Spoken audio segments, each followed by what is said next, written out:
এক দেশে এক রাজা ছিল। সে রাজার কোনো সন্তান সন্ততি ছিল না।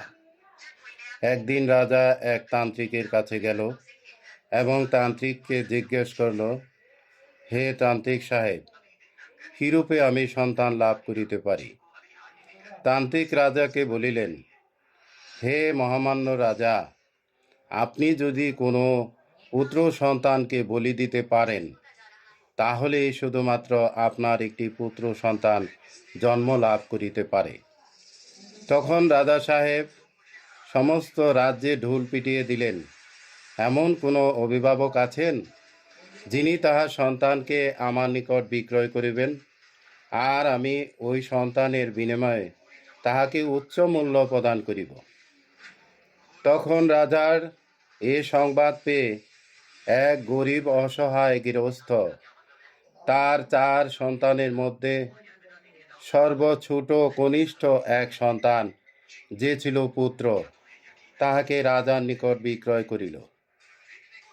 তখন রাজা সেই পুত্র সন্তানকে বলি দেবার উদ্দেশ্যে এক বেদিতে উঠালেন। রাজা সেই সুপ্ত পুত্রকে জিজ্ঞেস করলেন, মৃত্যুর পূর্বে তোমার কি কোনো আকাঙ্ক্ষা আছে, অর্থাৎ শেষ কোনো ইচ্ছা আছে কিনা? তখন সেই পুত্র সন্তানটি রাজাকে বললেন, আমি মৃত্যুর পূর্বে কিছু মাটি চাই আর কিছু পানি। তখন সেই পুত্র সন্তানকে সেই মৃত্যুর বেদিতে কিছু মাটি দেওয়া হলো এবং পানি দেওয়া হলো। সেই পুত্র সন্তানটি মাটি দ্বারা পানি মিশিয়ে কিছু কাদাযুক্ত মাটির সৃষ্টি করলেন, আর সেই কর্দমাক্ত মাটি দ্বারা 4টি গৃহ নির্মাণ করিলেন।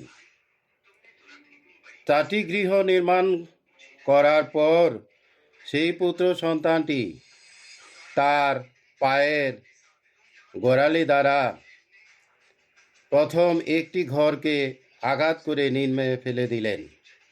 দ্বিতীয় ঘরটিকেও তিনি পা দ্বারা আঘাত করলেন এবং নিচে ফেলে দিলেন। তৃতীয় ঘরটিকে আঘাত করলেন এবং নিচে ফেলে দিলেন। এরপর চতুর্থ যে ঘরটি, সেই ঘরের সামনে তিনি 2 হাত জড়ো করে কিছু মন্ত্র উচ্চারণ করলেন, কিছু প্রার্থনা করলেন। ছোট্ট ছেলের এসব কাণ্ড দেখে রাজা ওই ছেলেকে জিজ্ঞেস করলেন, হে বাবু, তুমি এ কি করলে? যদি আমাকে একটু বলতে, আমি তোমার কর্মকাণ্ড বুঝিতে পারিতাম। তখন ছোট্ট ছেলেটি রাজাকে বলিল, প্রথম যে ঘরটিকে আমি লাথি মেরে ফেলে দিলাম, এটা হচ্ছে আমার পিতামাতা আর তাহাদের ঘর, যাহারা আমাকে সামান্য কিছু অর্থের বিনিময়ে আপনার নিকট বিক্রি করিল, এটা জেনেও যে আপনি আমাকে বলিতে চড়াবেন, অর্থাৎ আপনি আমার মৃত্যুদণ্ড সামিল করিবেন। দ্বিতীয় ঘরটি হচ্ছে আমার আত্মীয় স্বজনের ঘর, যাহারা জানার পরও আমাকে রক্ষা তো করলই না, পরন্তু আপনার নিকটই তারা আমাকে প্রদান করিল। তৃতীয় ঘরটি হচ্ছে ওই সমস্ত লোকেদের ঘর, যাহারা আমাকে তাহাদের পরমাত্মীয় জানার পরও তাহাদের গ্রামবাসীরা আমার বেঁচে থাকার জন্য কোনো ব্যবস্থা করল না,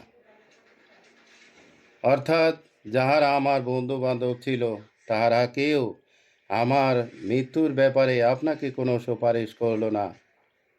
আর চতুর্থ ঘরটি হচ্ছে আমার ঈশ্বর তথা আমার প্রভু, অর্থাৎ আমার মালিক, যিনি আমাকে সৃষ্টি করেছেন, সেই মালিকের ঘর। আমি সেই মালিকের ঘরকে উদ্দেশ্য করে বলছি, হে আমার পরমেশ্বর, আপনি আমার সৃষ্টিকর্তা, আমার সমস্ত ব্যবস্থার দায়িত্ব আপনার, আমার জীবন দান করেছেন আপনি, আমার মৃত্যু দানের মালিকও আপনি। যদি এক্ষণে আমার জীবন হয় তো সেও আপনার ইচ্ছাতে, আর যদি মৃত্যু হয় সেও আপনার ইচ্ছাতে। তখন রাজা ওই ছেলেটির কথা শুনে হতবাক হয়ে গেলেন।